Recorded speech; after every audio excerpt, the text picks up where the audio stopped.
ओम शांति। आज के वरदान, बाप दादा के वरदान अपने प्यारे बच्चों के प्रति। डेट 19 जून 2025।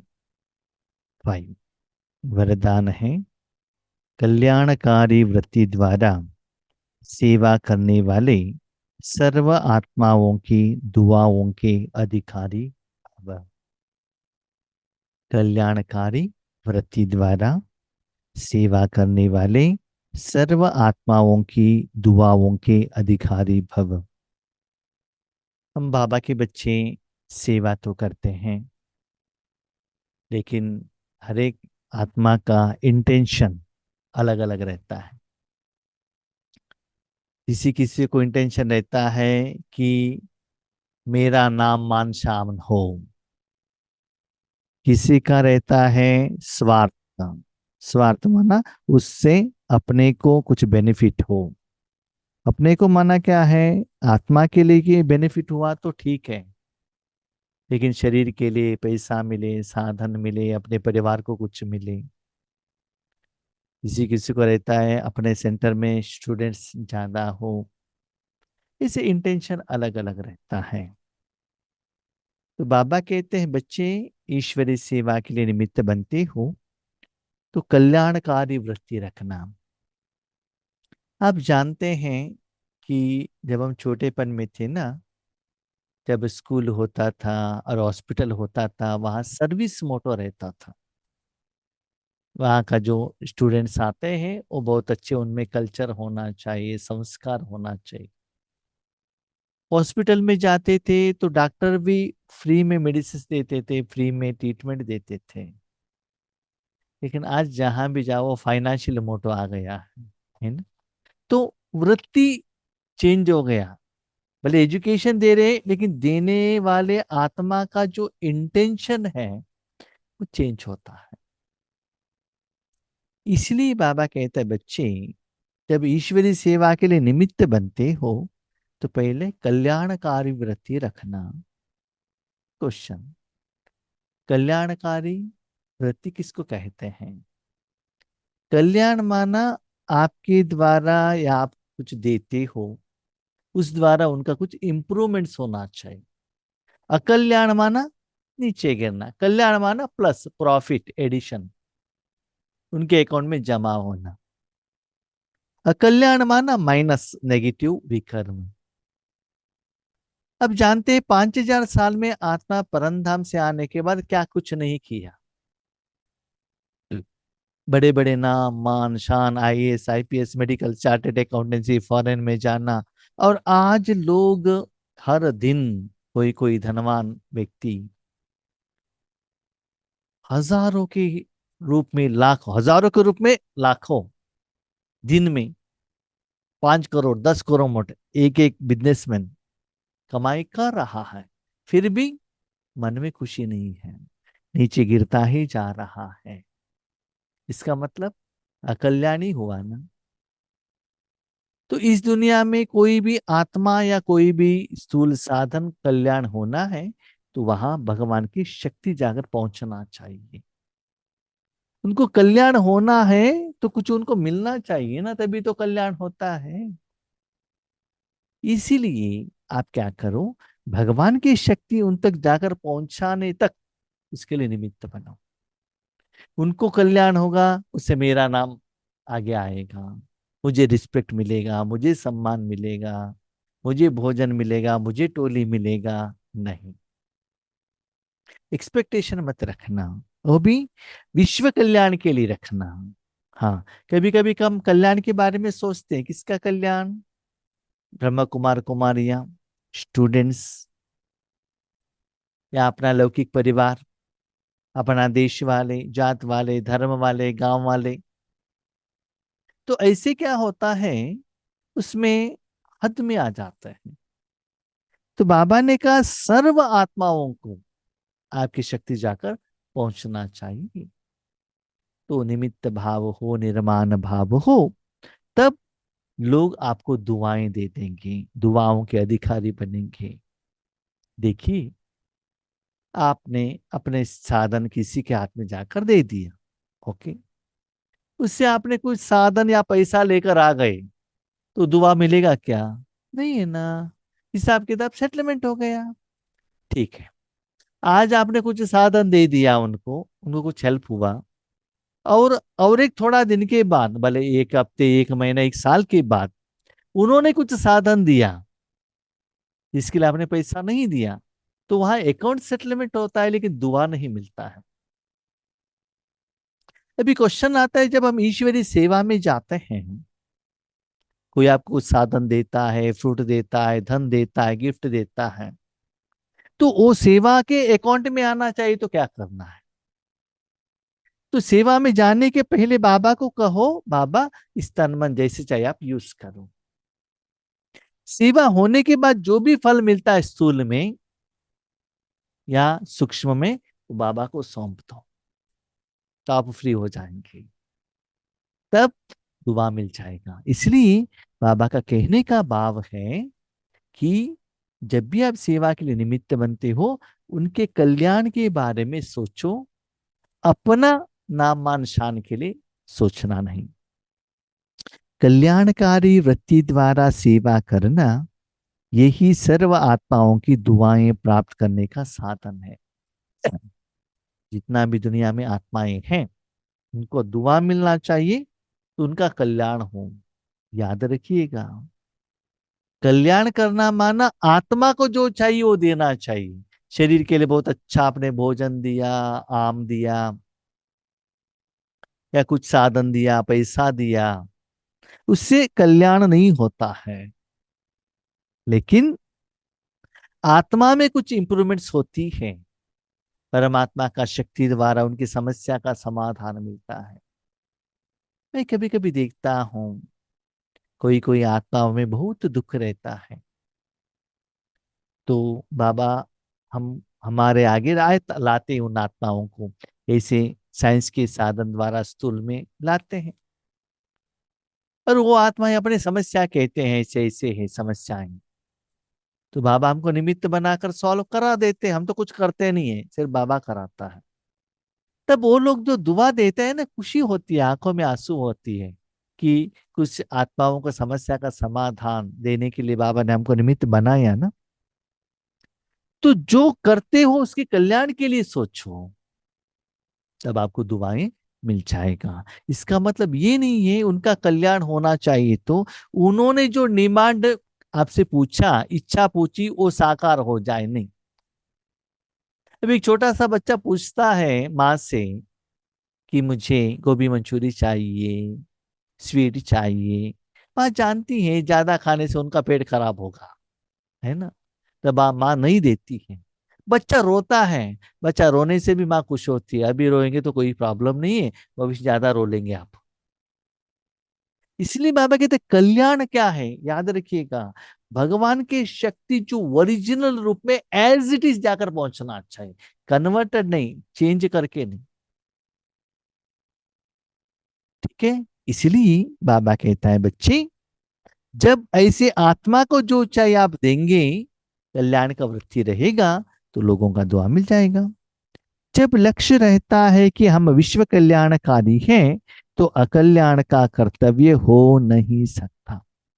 यदि आपका इंटेंशन क्या है, कल्याण करना है, पैसा कमाना है, ये नहीं रहता है, विश्व का ही कल्याण करना है, ये इंटेंशन रखकर आप योग पर रहते हैं, ईश्वरी सेवा के लिए उतरते हैं, तपस्या के लिए निमित्त बनते हैं, तब अकल्याण का बात ही नहीं होता है।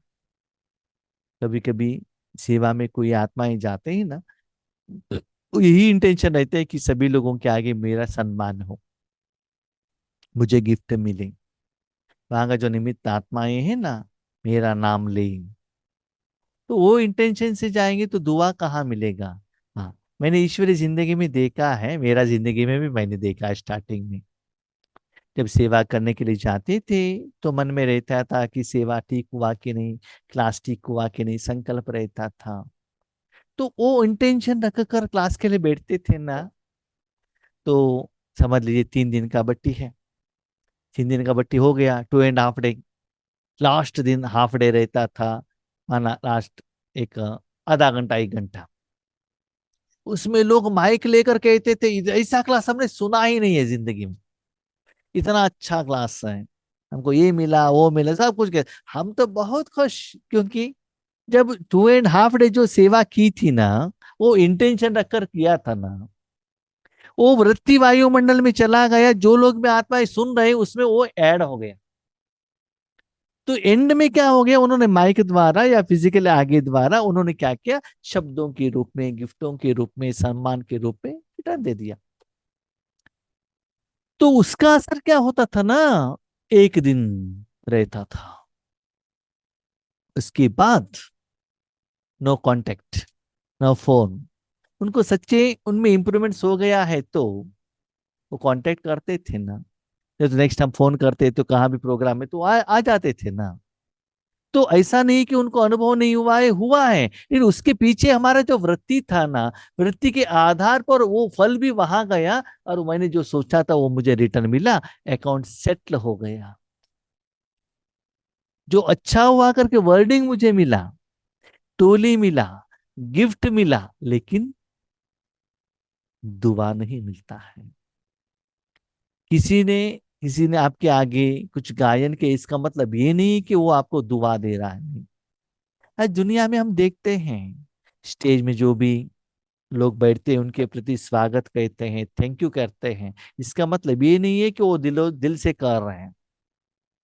जब आप एयरपोर्ट में जाते हो, प्लेन के अंदर जाते हो, वहां जो एयर होस्टेस रहते हैं ना, आपको मुस्कुराते हैं वो चेहरे से, वो बुलाते हैं।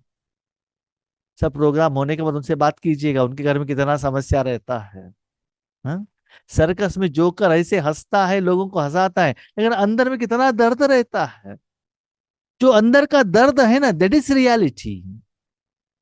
इसलिए बाबा कहते हैं, बच्चे आप जो सेवा करते हो, सेवा का फल आपके सामने लोग आ सकते हैं, गायन कर सकते हैं, लेकिन वो सच्चा फल नहीं है। सेवा का फल एक्सपेक्टेशन मत करना, सदा उनके कल्याण के बारे में सोचना। जब उनको कल्याण हो जाता है, मन से दिल से वो आपको दुआ देते हैं, भले वो फोन से नहीं किया तो भी आपको आके टच हो जाएगा, दिल छू जाएगा। That is real test of ईश्वरीय लाइफ। तब आपके सामने कितना लोग नहीं है तो भी, ज्यादा लोग नहीं है तो मन खुश रहेगा, सेटिस्फाइड। तब आपको लगता है यस, अभी का सेवा बहुत अच्छा हुआ, ठीक हुआ। इसी निराकार रूप में वो दुआ द्वारा अपने जो सेवा को है ना, आप मेजर करते हो। तो जो आत्मा ऐसे विश्व कल्याण के लिए सोचते हैं, उनके मन में कभी अकल्याण का बात ही नहीं आता है। जैसा कार्य होता है वैसी अपनी धारणाएं होती हैं। अगर कार्य याद रहे तो सदा रहम दिल, सदा महादानी रहेंगे। यस, कल्याण किसके ऊपर कर रहे हो? अपने भाई बहनों के ऊपर है ना, जो रो रहे हैं, जो बहुत गरीब है। यस, स्थूल धन के रूप में वो धनवान होंगे, लेकिन रूहानी शक्ति में बहुत गरीब है। आप अपने जिंदगी को देख लीजिएगा। अब ईश्वरी सुख मिलते मिलते मिलते निराकार रूप में जो बाबा आत्मा आपको कहते हैं स्वमान, जो अंदर का जो खुशी, कितना अब धनवान बने। इसलिए तो ब्रह्मा बाबा ने अपने सारा जायदाद शिव बाबा को दे दिया। वो तो पत्थर थे, वो कोई गोल्ड या कोई सिल्वर, कोई डायमंड नहीं था, माना। देखने में तो डायमंड ही थे, डायमंड बिजनेस था, लेकिन रूहानी सेवा करने से आत्मा को जो खुशी मिलता है ना, उसमें स्थूल कुछ भी नहीं है। तो जिनके प्रति आप करते हो उनके प्रति दया भाव आएगा, महादान के रूप में देंगे, इसके बदले में इतना पैसा दे दो, उतना पैसा दे दो, ये करके दे दो, वो करके दे दो करके मुख से भी नहीं आएगा, मन से इच्छा भी नहीं आएगा, है ना। आप जानते हैं, जब स्थूल रूप में कहा भी आप जा रहे हो, by car, by bus, by पैदल, जो भी है, कोई कोई व्यक्ति मिलते हैं आपको, मांगते हैं, हमने 3 दिन से भोजन नहीं किया, हाथ नहीं है, पाँव नहीं है, उनको देखकर आपको दया आती है ना, दया रहम आता है ना। तो आप पैसा देते थे ना पहले, लेकिन अभी तो नहीं देना है। देना है तो कुछ साधन खरीद कर दे दो, पैसा मत दे देना। आज तो वो बिजनेस बन गया है ना। किसी को आप रोटी दे दो, वो लेने के लिए रेडी नहीं है। 10 रुपए दे दो, वो आशीर्वाद देता है। 1 रुपए 2 रुपए देने से वो मन से कहता है ये क्या कंजूस है, देखने में तो कितना अच्छा दिखता है, तो आशीर्वाद देने के पहले आपको शाप देकर चला जाएगा वो, है ना, मन से। इसीलिए बाबा कहता है जो रूहानी रूप में भिखारी है उनके ऊपर दया भाव आए और भगवान की शक्ति देने के निमित्त बने। हर कदम में कल्याणकारी वृत्ति से चलेंगे, मैंपन नहीं आएगा, निमित्तपन याद रहेगा। उनका कल्याण हो, बाबा दे रहा है, बाबा का तन है, बाबा का मन है, मैं कौन हूं, साधन भी उनका ही दे रहा है वो। सिर्फ आप ये देख लेना कि आपके साधन द्वारा भगवान का शक्ति जा रहा है, तो जरूर आपको अनुभव होना चाहिए। एक आग बर्तन द्वारा अंदर का जो सांबार है या मटेरियल है, जो दूध है, चाय है, वो गर्म करता है, बर्तन तो साधन है ना। तो जब तक आपको वो सप्त शक्तियों का अनुभव नहीं होता है, तब तक आप निमित्त नहीं बन सकते हैं। भले आप कितना भी बर्तन स्टोव के ऊपर रखो, आग ऑन नहीं किया है, तो गरम गरम गर्मी का पन कहां से आता है बताओ। तो बर्तन में ही गर्मी पर नहीं आया, अंदर का मटेरियल चेंजेस कैसे होगा। तो जब तक आपको सप्त गुणों का अनुभव नहीं होता है, सॉरी, आपके द्वारा कुछ भी कल्याण नहीं हो रहा है, नहीं हो रहा है, नेवर। सिर्फ मुख से कह रहे शांति शांति शांति, जा रहे जा रहे जा रहे, किरणें जा रहे, red blue white, sorry, nothing will happen. आपको एहसास होना चाहिए, मस्ट एंड शुड। वो भी एहसास कैसे होना चाहिए, डे बाय डे इंप्रूवमेंट्स। इस लौकिक में भी हम चाहते हैं ना, रेंटेड हाउस से ओन हाउस, ओन हाउस से स्लैप हाउस, स्लैप हाउस के बाद अपार्टमेंट, अपार्टमेंट के बाद बंगलो, बंगलो के बाद विल्ला, उसके बाद कार, मान इंप्रूवमेंट्स चाहते हो ना। इसी ही आपको रोग रोग में इतना इंप्रूवमेंट्स का एहसास होता है। काम दूसरा कुछ नहीं है, आत्मा समझकर बाबा को याद करना है, लेकिन इंप्रूवमेंट्स अलग है। कैसे, समझ लो, आपके पास पैसा कम है, मार्केट में जाते हो आम खरीदने के लिए, पैसा कम होने के कारण 50 रुपीज पर केजी का आम लेते हो ना। थोड़ा पैसा ज्यादा हो गया, 75 रुपीज पर केजी, और भी ज्यादा पैसा हो गया, 100 रुपीज पर केजी का आइटम लेंगे, और भी पैसा ज्यादा है, 500 रुपए का लेंगे। तो 500 रुपए का टेस्ट तो अलग रहेगा ना, अच्छा तो रहेगा ना। तो जितना आत्मा क्लीन होता रहेगा, कल्याण का भाव रहेगा, बीयत का रहेगा, वही भगवान द्वारा जो शक्ति फ्लो होता है, उसका volume and taste and experience different ही रहता है। ये मेरे जिंदगी में बहुत अनुभव है। इवन जितना आपका अनुभव है ना, ज्ञान प्रेजेंट करने का एक तरीका भी चेंज हो जाता है आपका। साथ में भगवान का जो मुरली है ना, जो आपको समझ में आता है, वो भी चेंज हो जाता है। हर बात भगवान के साथ जो भी है ना, वो रिलेशनशिप, बातें, स्टाइल, बाबा फ्रेंड बन जाएगा आपका। अब कुछ कहने का जरूरत नहीं, बाबा ही कहने लगेगा। तो उतना closest, nearest, dearest, highest, richest relationship बाबा के साथ बन जाएगी, इतना नजदीक का। यस, मैं और मेरा बाबा, सारा संबंध। और जो बाबा मुरली में कहते हैं, वो सभी साकार होता जाएगा। तो इसके लिए कल्याणकारी वृत्ति रखना बहुत जरूरी है। मैं पर नहीं आना चाहिए, निमित्तपन, मैं ओनली इंस्ट्रूमेंट। ऐसे सेवाधारी को सेवा के रिटर्न में सर्व आत्माओं की दुआओं का अधिकार प्राप्त हो जाता है। ऐसी आत्माओं को क्या होता है, सिर्फ दुआ मिलता है, सम्मान नहीं मिलता है, किरीट नहीं मिलता है। हाँ? मैं कोई कोई बाबा के बच्चों के घर में मैं जाता हूँ, और लौकिक में भी जाता हूँ। उनके घर में ना बहुत सारे ऐसे साधन रहते हैं, माना जैसे आपने कुछ अच्छा काम किया, आपको शाल डालते हैं, और फ्लावर देते हैं, और हार देते हैं, और कुछ एक साधन देते हैं, जो गिफ्ट देते हैं। वो कुछ काम पर आता नहीं, सिर्फ शोकेस में आप रख सकते हो बस।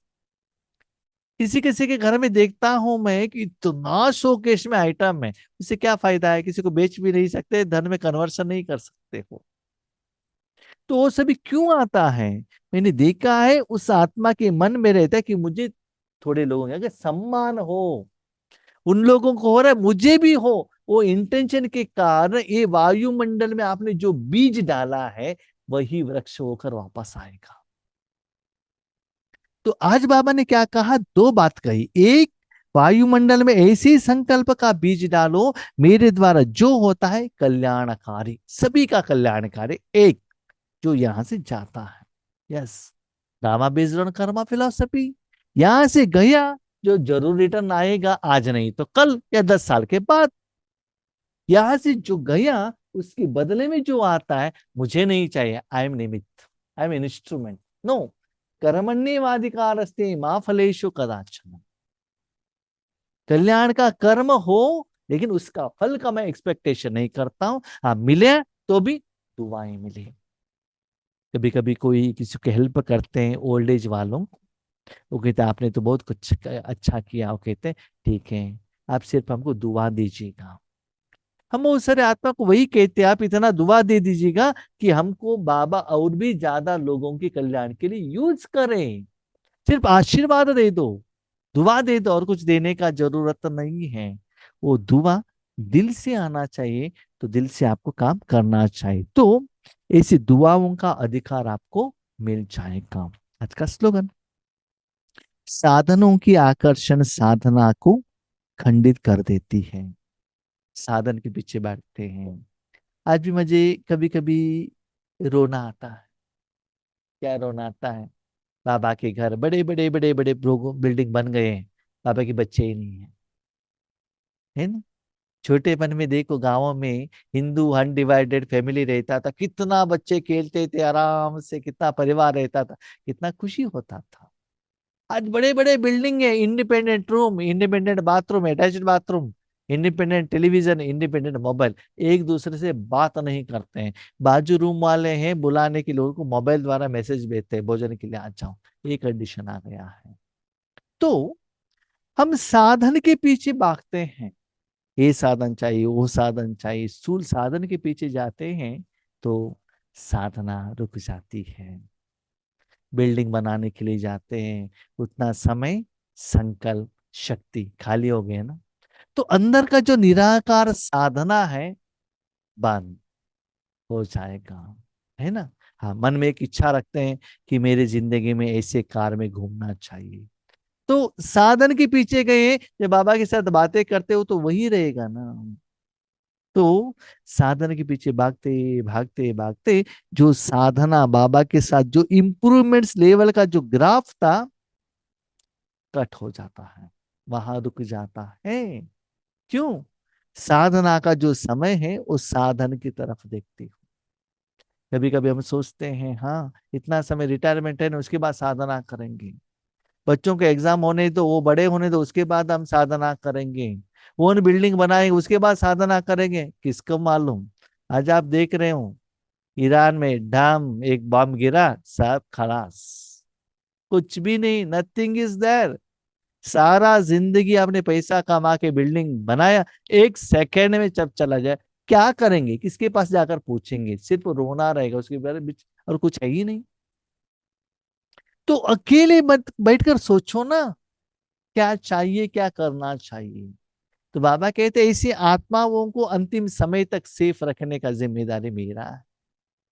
कि आपका पैसा, आपके बच्चे, उनका एजुकेशन अंतिम समय तक रहेगा। सोच लो, अकेले बैठकर सोच लो, ज्ञान का आधार पर दुनिया आज कितना दिन रह रही है। मैं कभी कभी बाबा को कितना थैंक यू कहता हूँ। समझ लो, हमको शादी हो गया होता, आज बच्चों के लिए, पत्नी के लिए कितना पैसा कमाई करना पड़ता था। अभी उसके लिए जरूरत नहीं है, जल्दी रिटायरमेंट हो गए, फुल टाइम ईश्वरीय कार्य में लग जाओ, मस्त कल अंदर, कोई टेंशन नहीं, कोई पूछने वाला नहीं, हम ही तो मालिक हैं। तो कोई कोई कहते हैं आप ऐसे ही, इसीलिए हमारे जो परिवार वालों का समस्या आपको समझ में नहीं आता है, गृहस्थी लोगों का। हाँ, अभी परिवार वाले बनते तो आपको पता चलता था। तो उनको देखने के लिए मुझे 15 20 25 साल और काम करना पड़ता था ना, पैसा कमाने के लिए। तो ऐसे ही साधना कैसे कर सकते थे, है ना। इसलिए ये सभी सीरियसली सोच लीजिएगा, तब आपको ठीक से रास्ता मिलेगा। इसीलिए देखो, सिंपल, इतना भोजन खाएंगे तो भी पेट भरेगा, हम्म, ज्यादा भोजन खाएंगे तो भी पेट भरेगा, लेकिन सिंपल, है ना। नीचे सोएंगे तो भी नींद आएगा, बेड के ऊपर सोएंगे तो भी नींद आएगा, है ना। तो ज्यादा खर्चा क्यों करते हो? ज्यादा साधन के पीछे क्यों भागते हो? साधना के पीछे भागना। ओके। ओम शांति।